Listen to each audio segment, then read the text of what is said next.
నేనైతే గిన ఇప్పుడు చేసిన ఈ జన్మలోనే వస్తుందనేదైతే పెద్దగా బిలీవ్ చేయనండి. హ్మ్. నేనైతే పెద్దగా నమ్మను. హ్మ్. ఇంక ఇప్పుడు చేసి నిన్న ఇన్‌స్టంట్‌గా దుబాయ్ మోడల్‌లో శిక్షలు ఇక్కడే పడుతున్నాయంటే అది ఎందుకో నాకు నమ్మబుద్ధి కాదు. హ్మ్. ఇంకా ఇంత ఇవన్నీ ఎందుకండి ప్రారబ్ధ కర్మ, సంచిత కర్మ, ఆగామి కర్మ ఇవన్నీ ఎందుకు? శాస్త్రం ఎందుకు? భగవంతుడు ఎందుకు? జరగచ్చేమో మేబీ. హ్మ్. బట్ నాకైతే ఈ జన్మలోనే ఇట్లా జరుగుతాయనేది నేను పెద్దగా బిలీవ్ చేయను. హ్మ్. నెక్స్ట్ జన్మకైతే ఉంటుంది. పక్కా అంతేనంటారు. ష్యూర్. ఆ! ఈ జన్మలోనే జరుగుతనే దానికి నేను పెద్ద ఒప్పుకోను. ఇప్పటి జన్మలో ఉన్న మన జన్మ నక్షత్రం, టైము, డేటు, సంవత్సరం మొత్తం అంతా పట్టుకొని గత జన్మలో మనం ఎవరయ్యాము, వచ్చే జన్మలో మనం ఏమవుతామని తెలుసుకునే అవకాశం ఉందండి? ఉంటుందండి. నిజంగా? ఉంటుంది. అంటే ఇప్పుడు మనము మరి వెరిఫై అయితే చేయలేం గానీ, ఆ! శాస్త్రం కొన్ని రూల్స్ చెప్పింటుంది. మిమ్మల్ని ఎవరు అడగలేదా అలాగా ఎప్పుడు? ఇంతవరకైతే ఎవరు అడగలేదండి. హ్మ్. మా ఇంట్లో వాళ్ళు అడుగుతుంటారు సరదాగా. ఓకే. చెప్తా ఉంటాను. నువ్వు ఇదైతావు, నువ్వు వచ్చే జన్మలో యానిమల్ అయితావు. ఇలా చెప్తా ఉంటాను. అవుట్ సైడ్ క్లయింట్స్ అయితే ఇంతవరకు ఎవరు అడగలేదు. వాళ్ళు ఒకటేనండి. టైం లిమిటెడ్ 20 మినిట్సే ఇస్తాడు వీడు. హ్మ్. ఉన్న సమస్య అడగాలి. ఎవరండి పూర్వజన్మ, పునర్జన్మ ఎవరు అడగరు. అవును. అవును. కానీ శాస్త్రం మనకు ఫెసిలిటీ క్రియేట్ చేసింది. ఎట్లా అంటే హ్మ్. పంచమ స్థానాన్ని బట్టి మనం ఉత్తర జన్మలు తెలుసుకునే అవకాశాలు ఉంటాయి. అంటే వచ్చే జన్మలో ఏమవుతానని. నవమ స్థానాన్ని బట్టి పూర్వజన్మలో ఏం చేస్తుంటామని అనలైజ్ చేయొచ్చు. హ్మ్. సో ఇలా శాస్త్రం ఇలా కూడా చెప్తుంది. హ్మ్. వ్యయస్థానాన్ని బట్టి నువ్వు ఎలా చనిపోతావని కూడా ఉంటుంది. ఎక్కడ చనిపోతావని ఉంటుంది. ఫారిన్ ల్యాండ్‌లో చనిపోతావా? కొంతమంది ఫారిన్ పోయి చచ్చిపోతుంటారు చూడండి. అవునవును. వాళ్ళ బాడీలు ఎత్తుకొస్తారు. సో ఫారిన్‌లో చనిపోతావా? లేదంటే ఇంట్లో చచ్చిపోతావా? రోడ్ మీద చచ్చిపోతావా? పిడుగుపడి చచ్చిపోతావా? ఇవన్నీ దాంట్లో ఉంటాయి. వ్యయస్థానాన్ని బట్టి చెప్పొచ్చు. సో చావును కూడా మనం తెలుసుకోవచ్చు. ఎవ్రీథింగ్ ఉంటుంది హోరోస్కోప్‌లో. కానీ చూసుకోవడానికి ధైర్యం సరిపోతుందండి ఎవరి చావు వాళ్ళు చూసుకోవడానికి? అడుగుతుంటారండి కొంతమంది. హ్మ్. చెప్పను. హ్మ్. ఒక్కరికి చెప్పాను. ఇంకెవరికీ చెప్పలేదు ఇంతవరకు. హ్మ్. ఈ టఫ్ కేసులు వస్తూ ఉంటాయండి ఇట్లాంటివి చావుల గురించే. కొంతమంది ఉరి ఫోటోలు పెడతా ఉంటారు నాకు. బాబోయ్! మా దగ్గర ఉన్న ఆఫ్ స్క్రీన్ మీకు చూపిస్తాను. ఇలా కూర్చొని ఉంటారు. హ్మ్.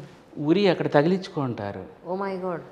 అక్కడ నుంచి ఫోటో పెడతారనమాట. గురూజీ మీరు ఇప్పుడు గిన నాకు హోరోస్కోప్ చెప్పలేదంటే నేను ఇంక రెడీ టు హ్యాంగ్ అని పెడతారు. కొంతమంది యూఎస్ వాళ్ళు ఫోన్ చేస్తూ ఉంటారు. వాళ్ళు నాకు ఇప్పుడు చచ్చిపోదాం అనుకుంటున్నానండి. మీరు అంటే చచ్చిపోతా లేదంటే లేదంటారు. అట్లాంటి టెన్షన్ కేసులు కూడా చూస్తూ ఉంటాను. నాకు ఒకసారి నా గ్రహస్థితి బాగుండేదేమో ఆ రోజు. లేకపోతే మిమ్మల్ని టార్చర్ చేస్తున్నారు వాళ్ళు. వద్దండి బాబు. ఫోన్ చేసేసారు డైరెక్ట్. గురూజీ నేను ఇప్పుడు ఇది కలుపుకున్నాను ఎంట్రీని గట్రా అదేదో. హ్మ్. మీరు ఏమంటారో చూసి తాగేమంటే తాగేస్తా. లేదంటే లేదు. కాదమ్మా ఇప్పుడు ఎందుకు అంత అవసరం. నాకు ఒక అరగంట వేస్ట్ అవుతుంది వాళ్ళతో. కరెక్ట్. కరెక్ట్. వాళ్ళని కూల్ డౌన్ చేయాలి కదండి. వాళ్ళు ఏ మూడ్లో ఉంటారో తెలియదు. కరెక్ట్. నేను అన్నాను ఎవరుంటారమ్మా పక్కన మీ పక్కన ఎవరుంటారంటే నా చిన్న పిల్లోడు ఉన్నాడండి భర్త పడుకొని ఉన్నాడండి అంటారు. నాకే చాలా బాధ అవుతుంది. నేను ఒక 20 నిమిషాలు పడుతుంది. ఏం కాదమ్మా హ్మ్. నీకు గ్రహస్థితి బాగుంది. నాకు తెలిసినది గ్రహాలే కదండి ఇంకా. అవును. వాటితోనే చెప్పాలి నేను సైక్రాటిస్ట్ని కాదు ఏమీ కాదు. కరెక్ట్. కాబట్టి ఆ గ్రహాలు నీకు ఇట్లుంది నేను చెప్తాను వాళ్ళు ఏదో కూల్ డౌన్ చేస్తూ ఉంటారు.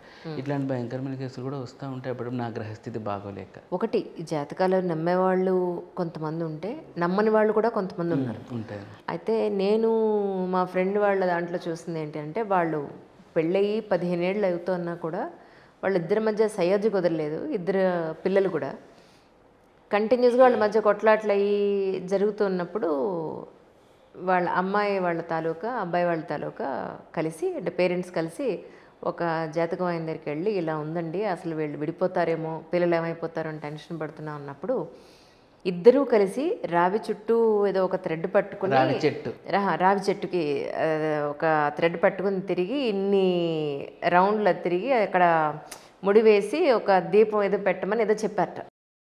వాళ్ళు నాకు ఫోన్ చేశారు.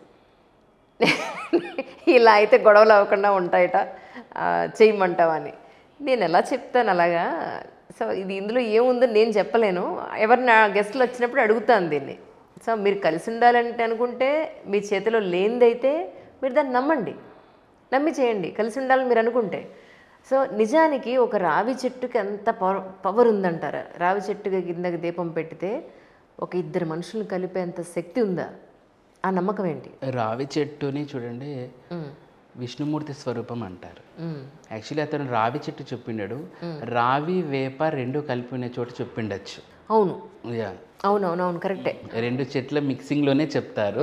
ఉత్తరావి చెట్టు చెప్పరు. Correct correct. ఉత్తరావి చెట్టు విష్ణు స్వరూపము. ఆ రావి చెట్లు కూడా మళ్ళీ 3 భాగాలు ఉంటాయి.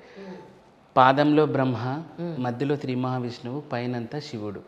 ఇలా తత్వాలు రావి చెట్టుకు దండిగా ఉంటాయి అన్నమాట. అంటే మీరు అక్కడికి వెళ్ళి తిరిగితే ఆస్ట్రాలజీ ప్రకారము బ్రహ్మ విష్ణు మహేశ్వర తత్వం కాబట్టి దోషాలు ఏదైనా ఉన్నా తొలగిస్తాయని చెప్పేసి ఆస్ట్రాలజీలు చెప్తారు.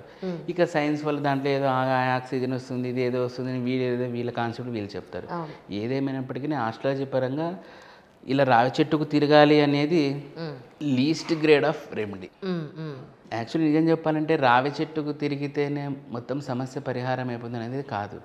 ఆ జాతకంలో ఏందుందో పరిహారం చేయాలండి. అంటే ఫస్ట్ చూడాలి. ఇప్పుడు మగవాళ్ళు ఉంటారు కొంతమంది, వీళ్ళకి అస్సలు పెళ్ళిళ్ళు అవుతా ఉండవు ఫర్ ఎగ్జాంపుల్. లేదంటే ఒక కపుల్ కొట్లాడుతున్నారు అనుకోండి, పెళ్లి గురించి కాదు, పెళ్ళైన తర్వాత కొట్లాడుతూ ఉంటారు. చంద్రుడు అనేవాడు కీ రోల్ ప్లే చేస్తాడు వీళ్ళిద్దరి జాతకాల్లో. Planet moon. ఇతగాడి జాతకంలో చంద్రుడు, ఆమె జాతకంలో చంద్రుడు షష్టాష్టకాల పొజిషన్లో, అంటే 6, 8 కౌంట్ చేస్తే స్త్రీ జాతకంలో చంద్రుడి నుంచి పురుషుని జాతకంలో ఉన్న చంద్రుడి వరకు లెక్క పెడతాం అనుకో. ఆ గళ్ళు ఉంటాయి కదండి, బాక్సులు 6, 8 వస్తే వాళ్ళకి పడదని అర్థము. 9, 5 వచ్చినా పడదని అర్థము. 12, 1 వస్తే దుఃఖదాయకం అని ఉంటుంది. ఇట్లా మల్టిపుల్గా ఉంటాయన్నమాట అవి. నాట్ ఓన్లీ అవి, రజ్జు దోషాలు, తర్వాత కటిరజ్జు, ఉదర్రజ్జు, పాదరజ్జు అనేవి ఉంటాయి. నక్షత్ర దోషాలు మల్టిపుల్గా లెక్క వేయాలి. అన్నీ లెక్క వేసి ఇంతకీ దాంట్లో మళ్ళీ షడ్బలాలు ఉంటాయి. మగవాడి జాతకంలో అయితే శుక్రుడిని చూడాలి. ఎందుకంటే మగవాడి జాతకంలో శుక్రుడు భార్య, ఆడవాళ్ళ జాతకంలో గురుగ్రహం భర్త. ఇద్దరి జాతకాల్లో ఈ 2 గ్రహాలకి బలాలు ఉన్నాయనుకోండి, వాళ్ళ సంసారం బాగుంటుంది. ఒకవేళ పొరపాటున ఆడవాళ్ళ జాతకంలో వక్రగురువు ఉన్నాడు అనుకోండి, వాడు టింగరోడని అర్థం అన్నమాట.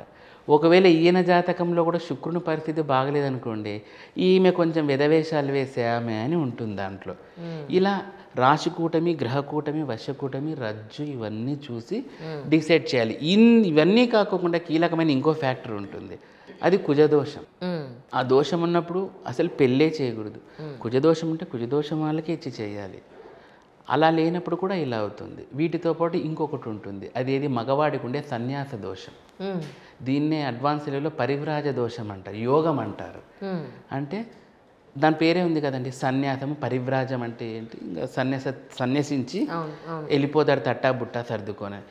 ఇట్లాంటి జాతకులు మనం ముందే చూసి చెప్పేస్తాను నేను, అమ్మ ఈ జాతకంలో సన్యాస ఇది ఉంది, చేసినా ఉండడు అని చెప్తాను. ఏదో ఒకటి చేయండి గురూజీ అంటారు.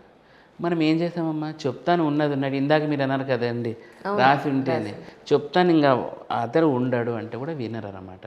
సో ఇట్లా మనము ఒక్క హొరోస్కోప్ని చూస్తే మల్టిపుల్ ఫ్యాక్టర్స్లో మనం లెక్క వేస్తే, ఇప్పుడు ఇన్ని దోషాలు ఉన్నప్పుడు మనం పరిహారాలు ఎట్లా చేయాలండి, అన్నీ చేయాలి. అంటే రోగానికి తగ్గట్టు మందు వేయాలి, అంతే కదండి. ఇన్ని దోషాలు ఉన్నప్పుడు రెమెడీస్ కూడా అంతే స్ట్రాంగ్గా ఉంటాయి. వీడు ఇన్ని దోషాలు పెట్టుకొని రావి చెట్టుకు దారం చుట్టానంటే ఎట్లవుతుంది? కరెక్ట్. రావి చెట్టుకు దారం చుట్టిన మాత్రం అక్కడ ఇది కాదు, దానికి చాలా ఉంటాయి పరిహారాలు. పర్ఫెక్ట్గా అనలైజ్ చేసి పరిహారాలు చేసుకోవాలి.